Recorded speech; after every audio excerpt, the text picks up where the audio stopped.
Hola, ¿qué tal? Muy buenas, bienvenidos a Lumbrera en el Camino.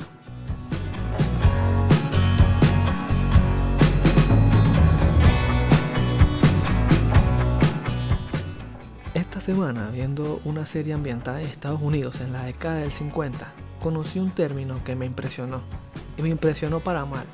El término es pueblos del ocaso, o en inglés, Sundown Town. ¿Sabes lo que significa? ¿Alguna vez has escuchado acerca de esto? Pues si no lo has hecho, la verdad no es de sorprenderse, porque como dijo el investigador y sociólogo James W. Loewen, la mayor información que se conoce acerca de los pueblos del ocaso se saben por la memoria oral, por los testimonios, ya que los periódicos casi nunca hablaron al respecto, porque honestamente a nadie le gusta escribir cosas malas acerca del lugar donde vive.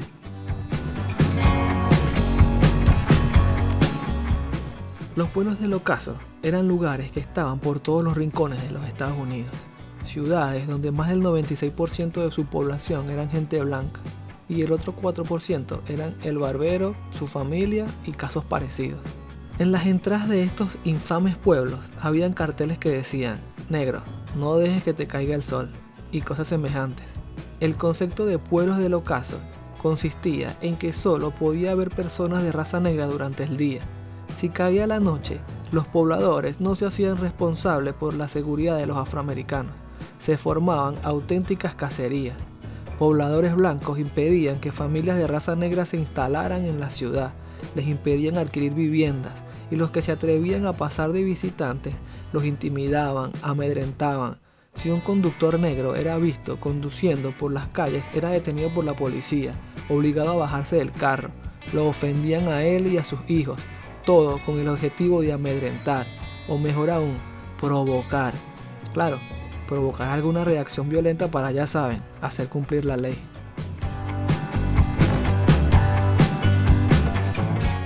El investigador Loewen explica que muchos hombres fueron linchados en algunos de estos pueblos. Acusados de cometer delitos, fueron sentenciados y no fueron juzgados. Muchas veces la policía miraba para otro lado. Loewen afirma que cuando comenzó la investigación esperaba encontrar solo algunos pueblos de estas características en su estado natal de Illinois, pero a día de hoy lleva más de 509 pueblos documentados que en algún momento de su historia fueron pueblos del ocaso. Seguramente podrás pensar que esta historia es del pasado y que ahora es un mundo feliz. Pues déjame decirte que no. En el año 2022, un conductor de camiones de raza negra contó su experiencia visitando el pueblo de Vidor, en Texas. Esta alegre comunidad, durante la década del 90, era el paraíso para el Ku Klux Klan. Hicieron tantas manifestaciones y mítines promoviendo el supremacismo racial que en 1993 la revista Texas Monthly denominó a la ciudad como la más llena de odio en todo el estado. Este camionero en cuestión, llamado Gideon, relata en un video en la red social TikTok que le tocó hacer una entrega en esta ciudad. Apenas entró en el dicho pueblo, comenzó a ver banderas confederadas y, según su testimonio, un cartel donde aparecía un hombre negro colgado de un árbol. Llegó a su destino a las 5:30 de la tarde. Al verlo, el jefe de seguridad lo primero que hizo fue informar: código rojo, y agregó: no quiero hacerme responsable por la seguridad de este tipo. Los trabajadores desmontaron la carga lo más rápido posible y le dijeron: amigo, sal del pueblo lo más rápido que puedas y no te detengas por nada. Gideon cuenta que obedeció al pie de la letra las indicaciones. Al contar su historia por redes sociales, no pararon los comentarios de texanos que decían: siempre nos han enseñado, si eres negro, no vayas a Vidor. Así que por más que la gente se esfuerce por decir que el mundo está cada vez mejor y que todos los progres intenten decir que el mundo avanza a paso de gigante, déjame decirte que es todo lo contrario, y que honestamente en muchos lugares al parecer no hay un avance sino un retroceso.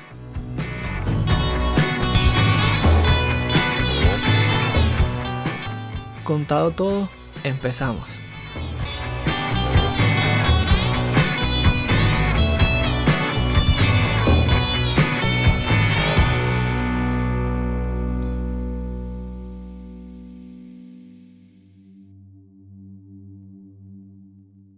este capítulo haremos algo un poco diferente. Como dice el título, haremos un episodio monográfico acerca de un hombre que dedicó su vida a enaltecer la grandeza de Dios, luchó contra la corriente en toda regla, protagonizó lo que los teólogos llaman la segunda época de proliferación de milagros en la historia, y para los que creen en los ovnis, protagonizó uno de los casos de abducción más antiguos de la historia. Hablaremos de Elías, el profeta de fuego. Para comenzar a contar la historia de Elías, hay que comenzar hablando de otro personaje principal, y es el rey Acab, hijo de Omri. Su reinado comienza en el año 874 a.C. Estamos hablando de casi 3000 años de antigüedad, pero a pesar de esto, es un mundo muy parecido al nuestro, lleno de violencia y maldad, religiones extrañas, cultos a deidades oscuras, sociedades jerárquicas, donde unos pocos vivían en abundancia y el grueso de las personas apenas podía sobrevivir. En fin, un mundo habitado por hombres y mujeres como tú y como yo.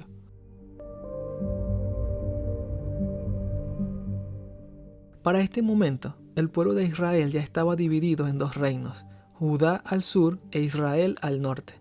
En Judá había cierta estabilidad, pero en Israel era todo lo contrario. Los predecesores del rey Acab son un desfile de malvados que hicieron lo malo delante de Jehová. El padre de Acab, Omri, es un auténtico personaje y es el culpable de introducir dentro de las dos naciones hermanas el culto al dios cananeo Baal, otro de los protagonistas. Y es que la adoración de esta deidad es el origen de muchos de los males y acontecimientos que se desarrollan en este momento crucial de la historia. Acab reinó 22 años sobre Israel y fue considerado incluso peor que su padre, que ya era bastante. Acab se casó con una mujer llamada Jezabel. Esta mujer llegó a ser el símbolo de la maldad y la religión falsa, ejerciendo una influencia sobre el rey nunca antes vista hasta la fecha. Jezabel era hija de Etbaal, rey de los sidonios, vecinos del norte de los israelitas. Etbaal, como su nombre lo indica, era ferviente adorador de Baal. Su nombre significa Baal vive. Según el historiador judío Flavio Josefo, este buen hombre había llegado a reinar a los fenicios al haber asesinado a su predecesor. Aparentemente su hija aprendió bien del padre, ya que no le temblará el pulso para perseguir y asesinar a los profetas de Jehová. El nombre Baal significa Señor, marido, amo. Baal era el dios principal en el panteón cananeo y su culto estaba extendido por toda la región. Incluso tenía otros nombres y era conocido por diversas manifestaciones. El culto a Baal se había infiltrado en Israel muchos años antes de la época de Acab, pero fue este que le dio carácter formal y le edificó un templo. Así como David había tomado Jerusalén y su hijo Salomón edificó un templo a Jehová, Omri estableció Samaria y su hijo Acab edificó un templo a Baal. Baal era el dios de las tormentas, traía las lluvias, la fertilidad para la tierra. Aquí su prominencia. Para nosotros es difícil entender lo que significaba Baal para estas personas, ya que vivimos en una sociedad de comodidades, donde hay agua en abundancia y comida en la nevera, pero no olvidemos que estos reinos eran pueblos agrícolas y estaban establecidos en medio de zonas desérticas. Aquí la importancia de que las lluvias no faltasen nunca, porque de no haber agua, no había buenas cosechas, y si no hay cosechas, no hay comida. Así que si puedes llevarte bien y tener contento al encargado de la lluvia, mucho mejor. Debido a todas estas cosas, Baal era toda una superestrella. Él era el que estaba presente en todos los rituales y cultos de los cananeos, como el número 1.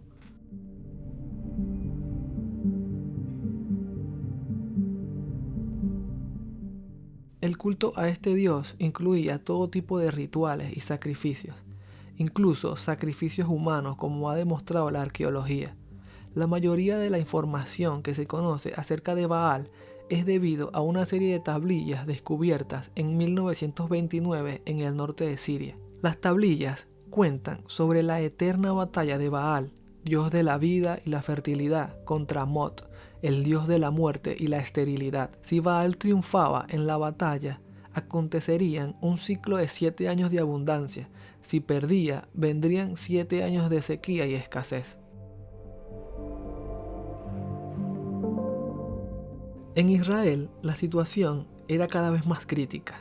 Más de 700 profetas de Baal y Acera eran mantenidos en el reino directamente por Jezabel. Se edificaban altares, crecía la idolatría cada vez más, y es en este punto donde aparece el hombre de Dios, Elías Tisbita. Su nombre significa Jehová es Dios. Elías vivía en un lugar llamado Tisbe. Este hombre desconocido, lleno del poder de Dios, va a confrontar al mismísimo rey y desencadenará una sequía que durará 3 años y 6 meses, provocando que tenga que huir y será perseguido durante todo este tiempo.